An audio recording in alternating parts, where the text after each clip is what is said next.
swooning for some jazz. Let Nothemba Madumo serve you up some jazz and beyond. On 702 and CapeTalk. All right, Jazz and Beyond on 702 and CapeTalk with me, Nothemba. And of course, you know, it's where you come for the jazz, you stay for a good time. And the good time today is our guest, who's a South African jazz trumpeter, composer, multidisciplinary artist. Why do I say that? Well, for one, he's from Cape Town. And then he also does some other things like visual art and some design and even probably more, which he'll tell us about. He's an award-winning Summer Overseas Award artist, Fine Music Radio Global Peace Song Awards. He was named the Standard Bank Young Artist of Jazz, and his earlier work had included the album Imagination, which received wide recognition. It had a summer nomination as well as a Grammy ballot presence. And of course, he is Darren English. He has now finished his brand new album, which is titled He Said, She Said, and releasing that in 2026. Hello, Darren. Hey, Nothemba. So good to see you. Good to see you, and good to actually meet you again for the umpteenth time at the listening session of your album He Said, She Said. Maybe let's just start off by what you felt the reaction was to the audience in the listening session of your new album. Firstly, thanks to Standard Bank for the listening session, for having us in a movie theater. I think that's the first time that ever happened for a listening release. I know. So big up Standard Bank. It was insane. Absolutely insane. The entire team that put it together, Diane Graney and the rest of the team, just, I mean, blew it out of the park. Blew it out of the park. I think when I first got there, I was quite taken aback and, you know, kind of teary-eyed. And it actually hit me then as I got into the studio or into the movie theater that it's all happening now. And it was quite an incredible. And then seeing, you know, people like yourself, people like my manager Shadow Twala, Standard Bank personnel, some of my contemporaries, other Standard Bank Young Artists of the Year, you know, like award winners, seeing them there and having my family there as well. It was such a special event. You know, everyone listening to the album together, the unreleased album, should we say. So it was really special. It was very special. And I love the support that you got from your other musicians, you know, and how does that make you, you know, just view how they consider your work? Yeah, it's always fun having other musicians and other artists in the same room as you know, because I feel they inspire.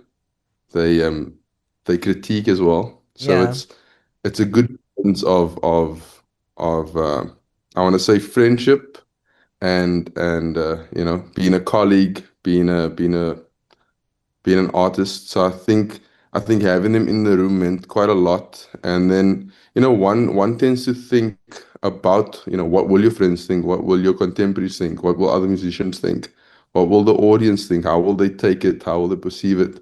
And I think at this point in my career, I'd like to think that I've put the audience in the forefront with this release. Yeah. Not that my previous album was more for the musician, but I'd like to think that in 2025, I'm thinking more about how do we make it, you know, fun for all of us and not just for the musicians playing the music. And because obviously some things are intricate and we can lose the audience sometimes, you know, because we play for ourselves. That's just that has become a thing, especially with jazz music, where we almost lose the audience. So I think with this release, I've tried to be more conscious of that, even with my executive producer Tremel Starks, going track by track. We're like, man, how will people feel this? What do we want to add? What do we want to take away? Do we want to shorten it? Do we want to lengthen it? Do we want to add a 40-piece orchestra? And all those ideas are actually influenced by the listener, you know? Mm. So this album is truly for the listener, truly. Okay, and maybe let's start off with just getting straight into the album itself. Hmm. He said, she said, sounds Hmm. like uh, situation,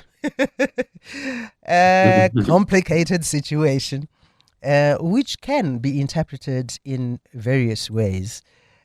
Of Hmm. a relationship where there's an argument or a discussion, or it could be Hmm. viewed as the differences around what females think or see things, or how males Hmm. see or think. Hmm. I don't know, but Sure. for you, the she said, uh, he said, she said. Where does that come Yeah. from? What I happened? think, what happened exactly. Um, I I'd like to think that with the title "He Said, She Said," that we reimagining or changing the narrative of what that meant previously. That it is something where you go, well, it's not my fault. That's what he said, and then she said it's not my fault. So who do we believe?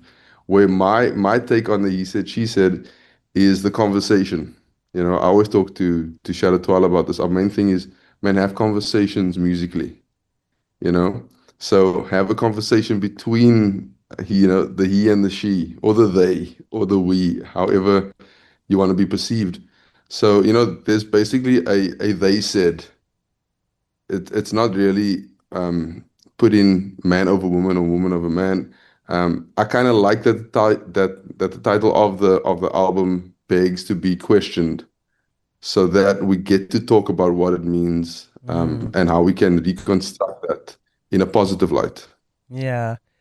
Okay. And I like the titles in the album as well. They are sort of like linked to the central theme. Hmm. I mean, the first single that has come out is When We Speak. Obviously, Hmm. a lot of it has to do with, communication, you know, uh, Hmm. clearly. And how do you then interpret and express that in the music? So, what was your approach overall, theme wise, in how the music is going to come out? Nothing, but it's crazy because we started recording in March this year, and then what we had in March was totally different to what we have right now. Mm, So I had a jazz quintet album, and then I went back in June. We tracked some more things. I redid a few things, reimagined a few things, and then when I went back in August, that's really when it almost, I don't know, found its wings, if you will. mm, mm. So in August, in between August and September, those months were crucial into what you're listening to now as the album. Even our title track, or our single that we released, When We Speak, that literally came about, I almost want to say, a month ago or a month and a half ago. We did not have that as it's sounding now. I met Wow. the rap artist, Jonathan Michael. I met him at a gig just randomly, So we heard him there with my executive producer, and we heard him, and I said, man, we have to sign him either to our new label and do an album with him in the future, or I have to have him on the album right now. And it just so happened he came through to the studio the next day, and he did some freestyling over the track, and we're like, man, we have to have this. Mm, And then and I gave him some ideas that I'd like to hear maybe in the track, and how I was feeling around that time, whether it was grateful or not uneasy, but sometimes you get put in these positions where you're not sure what's coming next. And mm, and I basically just chatted with him, and I was like, man, how do we convey that in the rap? How do we show that we're grateful? How do we show that there's a next thing coming? And it's all of us winning. actually. There's no single with this. So it's like I've been saying this in the studio all the time when everyone, comes and listens and they, oh man, it's so cool and you're doing such this and that. And for me it's like it's a we thing. It's not a me thing. So Mm, I think even now as we chat in Nothemba, I mean we've traveled the world together as well. yes, So we have. it's like it it becomes a we thing. It's not like, oh man, I'm going to watch Darren perform. Because at the same time Darren's performing, Nothemba has a radio show in Amsterdam at the same time. So Mm, so it's also an artist there. So it's a we thing. This entire thing that we do in the music, the radio, the TV, everything is a massive like collaboration, if you will. yeah, it's a collective. I think for some people who Hmm. may not be aware that you didn't Hmm. record, you're talking to me from Cape Town now, which is where you live and come from.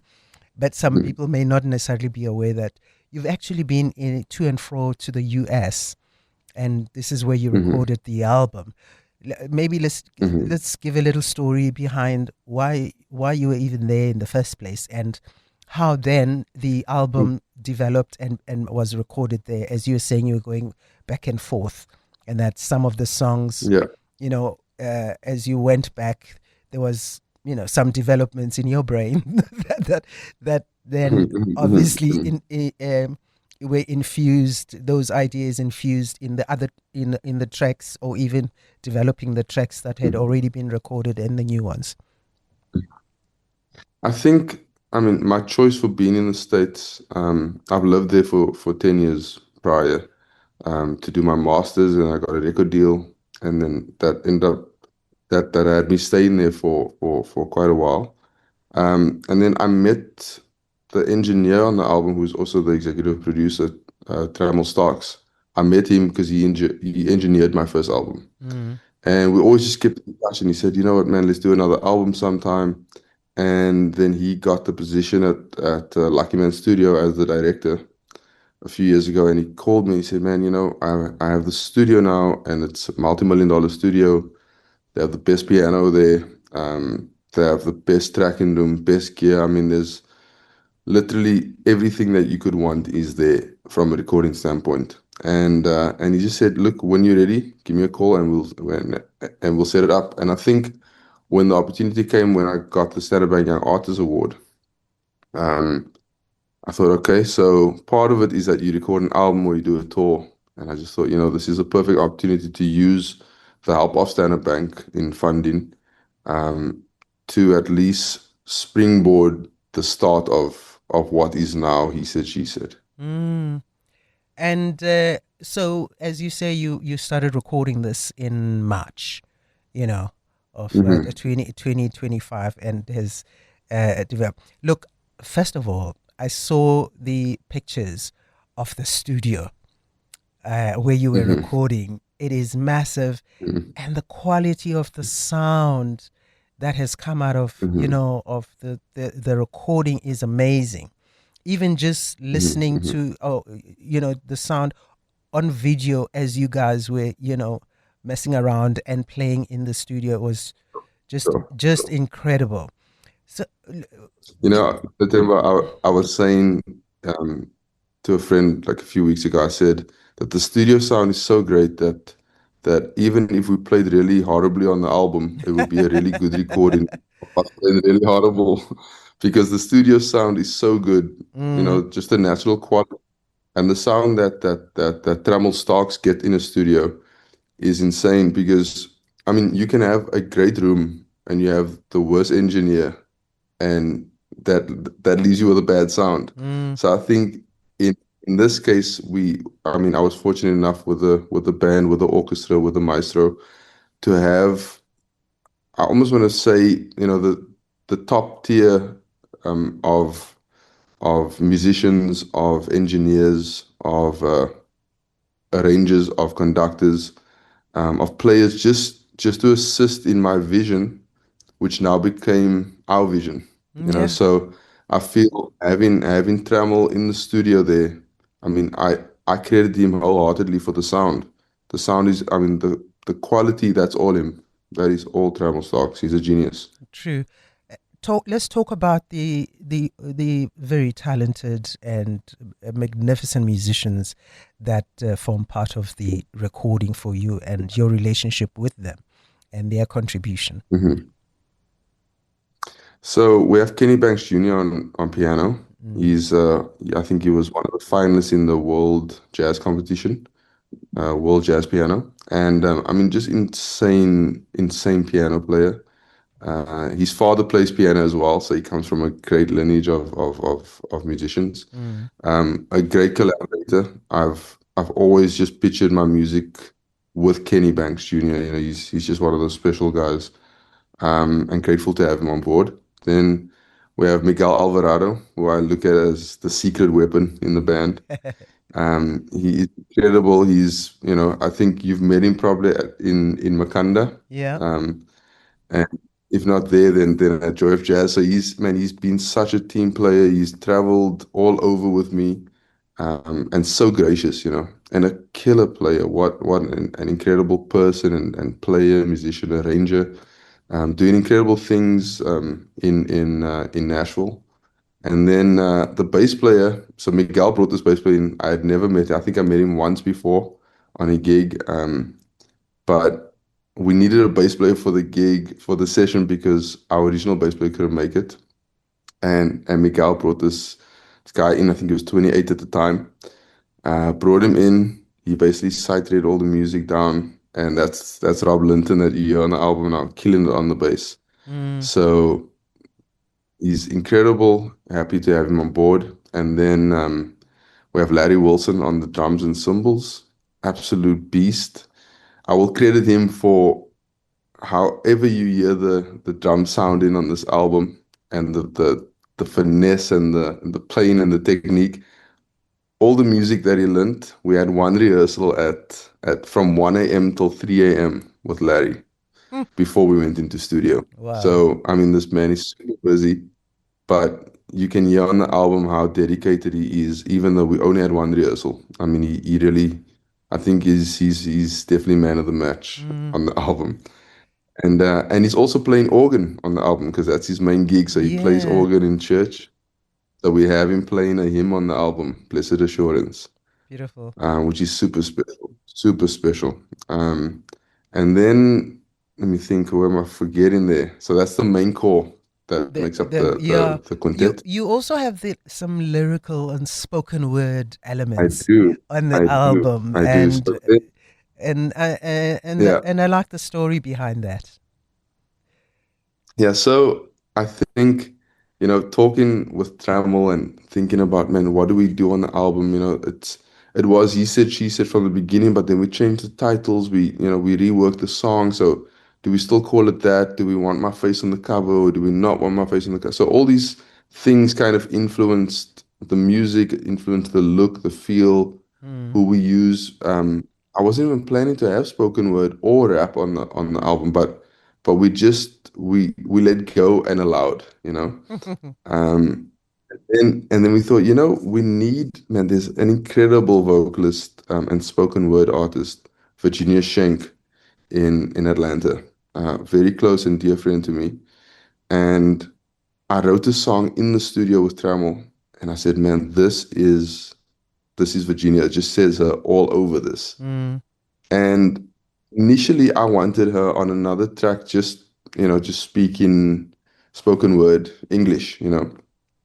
And then we sat down in the living room once, and she said, you know, I have this original language that I do. It's almost speaking in tongues, if you will, Mhm. and could do that on the track. And I just always had this in the back of my mind. I'd like to use that, but I'm not sure where. And then I went into studio one morning. I was with one of my best friends, Terence Harper.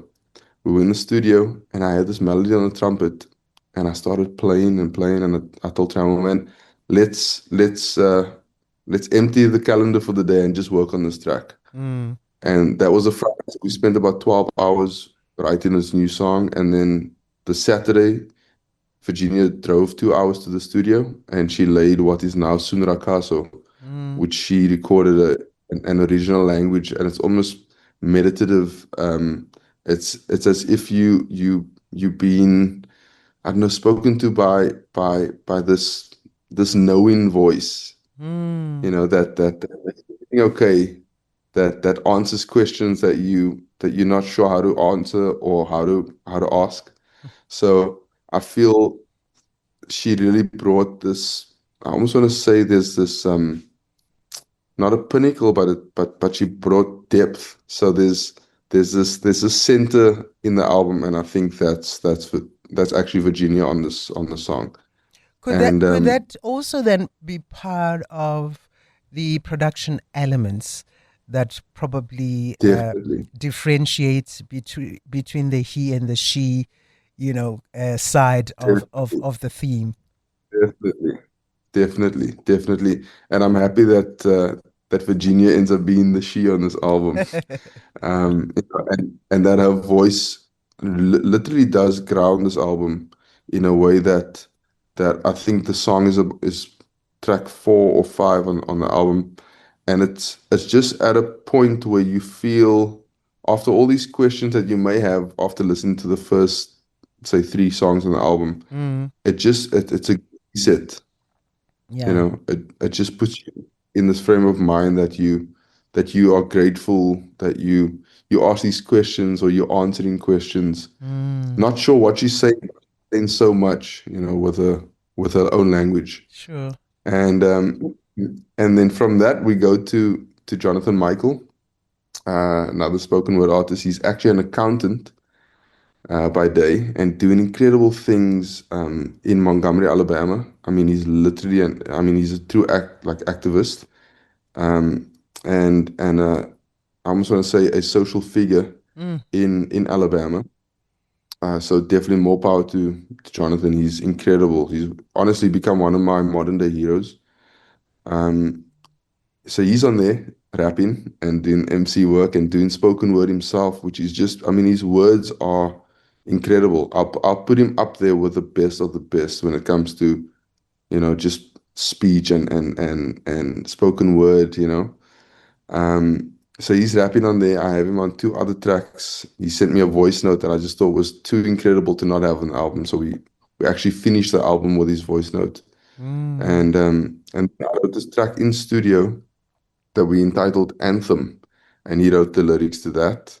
And then we also have a choir on the album, yeah. on that same on Anthem. So we have a children's choir, and Jonathan's kids are actually in that choir, Jazz and Juliana Avant. So and then Leroy Bedford is on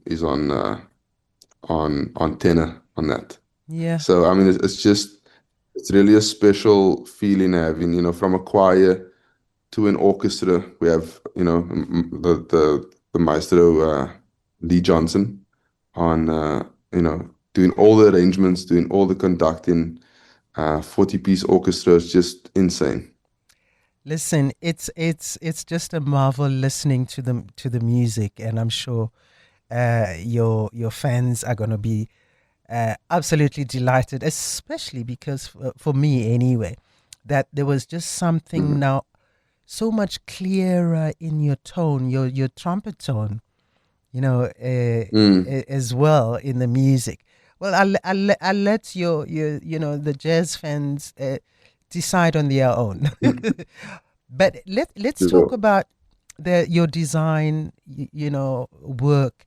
I wonder, where you're able to merge your creative side of the arts design with your mhm, with your musical composition. I'm just thinking maybe while you're playing the trumpet, there are images, there are visual mhm. images of Yeah, you, with your, painting in your head, you know, yeah. which then You know become what's funny? your artwork. Mm. Yeah. You know what's funny is that I was talking to another friend just a few days ago, and I said, like, we like to think that there's this deep way of expressing, like I think in colors, or I think in, or when I'm playing, I'm painting when I'm playing. We like to think that that's a thing, and maybe it is a thing for some people, but I don't believe that I'm that deep, Mm. or I don't believe that anything is really that deep. you know. Yeah. Sometimes I feel, especially in 2025, we're making things so, I don't know, for lack of a better word, um, it's not attainable by many because we're making too big of a deal. You know, just because one artist did something, we put them on a pedestal and we go like, man, so great that they did this, and they must be, way different to everyone else. Where I think, man, we're all the same. You know, we breathe the same air. We Mm-hmm. all have something to bring. Mm-hmm. So I almost want to debunk the whole, man, you're so special. I love your music. I love your artworks. What are you thinking? You know, it's like, man, I'm thinking the same as as I would think any other person would think, just of grateful to be alive, grateful to live another day. Sure.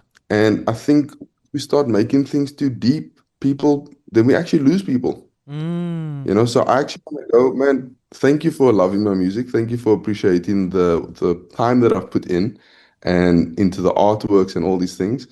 Um, but I almost want to say that you can do it too. You know, it's not that deep. I don't think it's something that should be held up on a pedestal.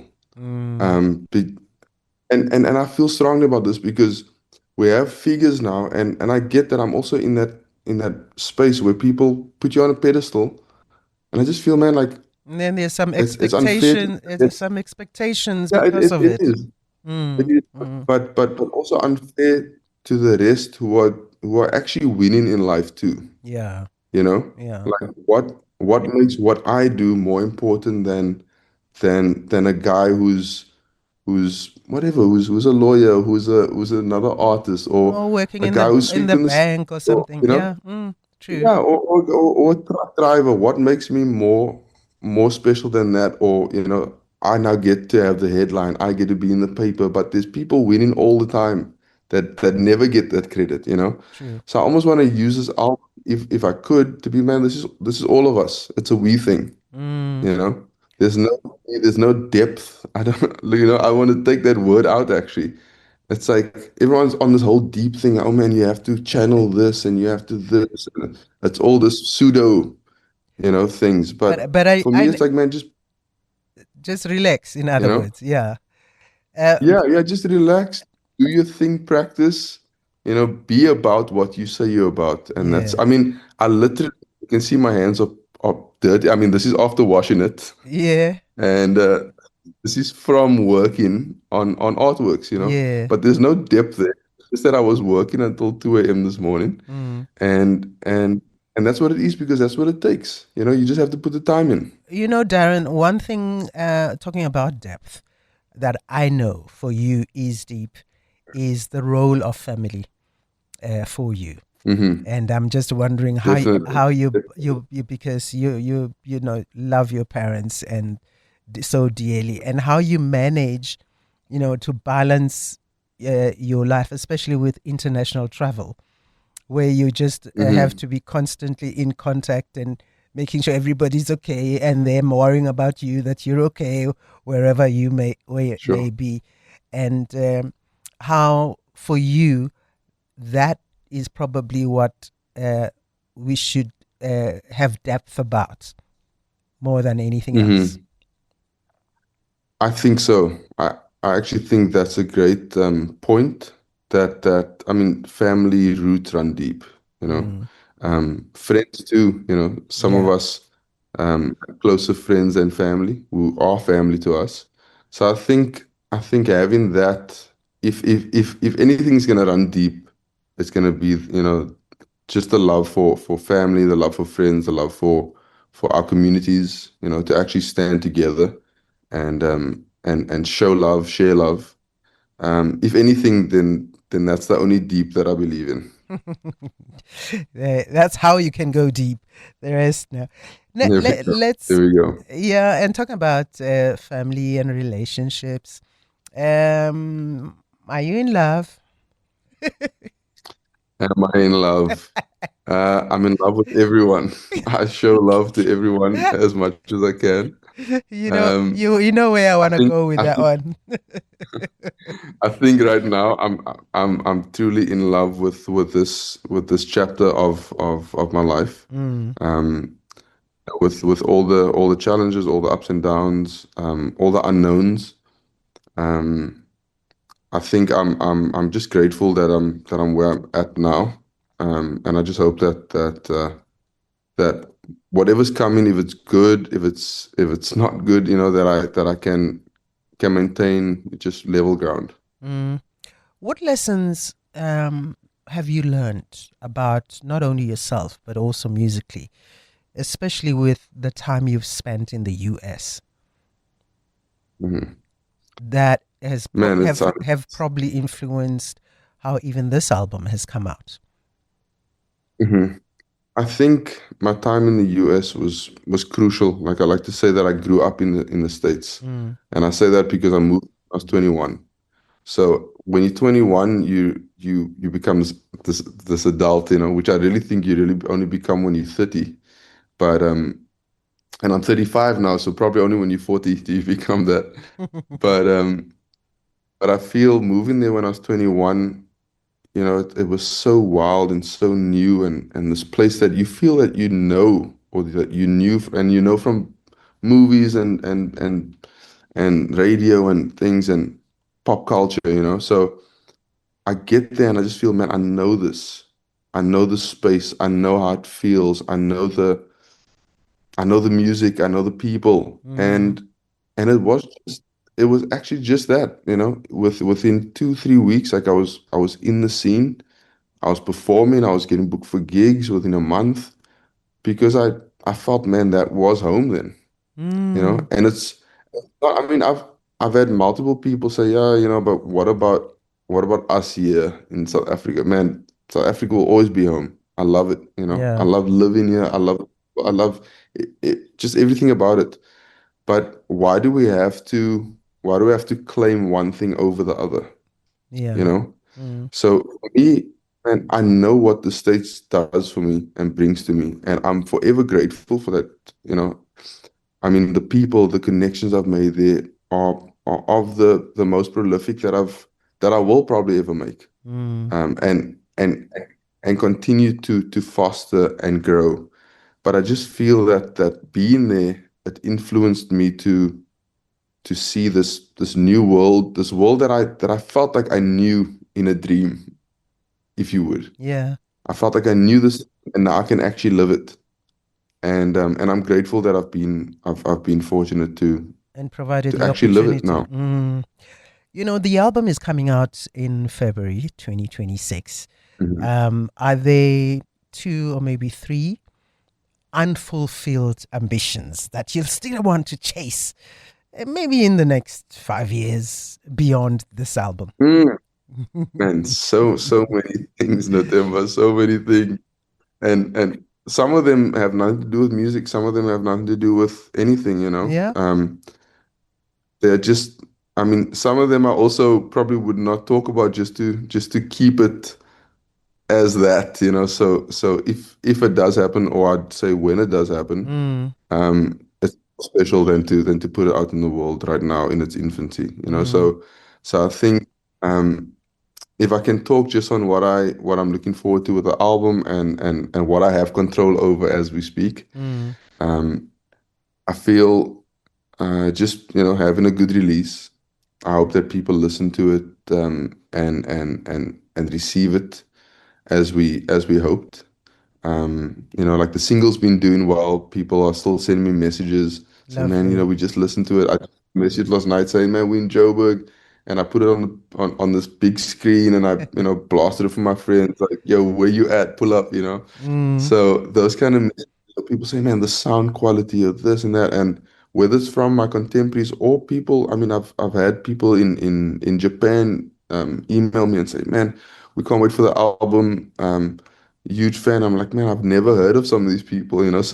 So for me, just seeing that response to what we've created as a collective, I hope that once the album comes out, people get to hear the full story and are affected by it in whichever way makes it positive for them. yeah.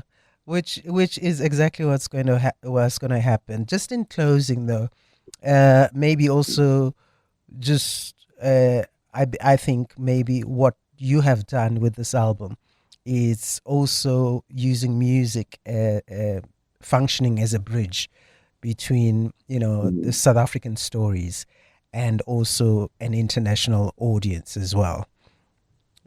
That I think that's what your work has been able to do. It has, and I'm not that I focus on that as being the main reason for doing the work. I'm not, man, let me bridge the gap, let me be the this or the that. I'm just grateful that in doing what I felt is natural to Yeah. do, that it now can be taken on all these different almost subheadings. Mm-hmm. And I say, man, I like how it's connecting people. I like how people are being led, to listen to this or the orchestra or the choir or the organ with the hymn. So I, I like how that wasn't our like we Intention. never led with that. Yeah, it Yeah, wasn't the intention, but but it it became wasn't the that. intention. So Yeah.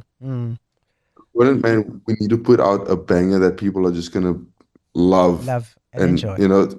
and I feel in these days, quite a lot of people are putting out music, and I'm not knocking anything because music is music and I love it. But I feel quite a lot of people are putting out music thinking about the playlist that they may get on, Mm, or they're thinking about they need to put out a banger because then they're gonna get the festival gig, and they need to do this and that, and that's how they're gonna get ahead, is to also follow the trend. And I mean, I was never with any trend, and I'd like to believe that I never will give into that. Um, but I do feel that if you're just honest and open about what you do as an artist, I don't like literally don't mind whether some people don't like the music or have an opinion not to listen to it, mm, because point of releasing or putting it out is just it's an offering, right? So yeah, when you receive an offering, you can't tell someone how to receive it, sure. but you literally give the offering. So I'm literally giving it, and we hope and pray that people listen to it and receive it in the most positive way. Um, but I'm definitely not putting out singles or albums just for the fact of trying to get on any trend or bandwagon or modern day We got you. fame. We got you. And listen, Darren, it's an amazing album.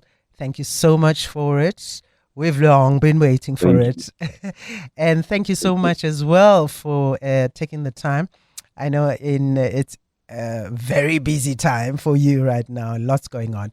Thank you so much for talking to us on Jazz and Beyond, and all the best with the album. Thank you. And you'll be the first to get the LP, Of CD, and course. cassette. Who else but me? Thank you, Yeah. Darren.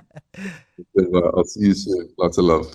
Love you too. Come for the jazz and stay for the good times On Jazz and Beyond with Nothemba Madumo. on 702 and Cape Talk.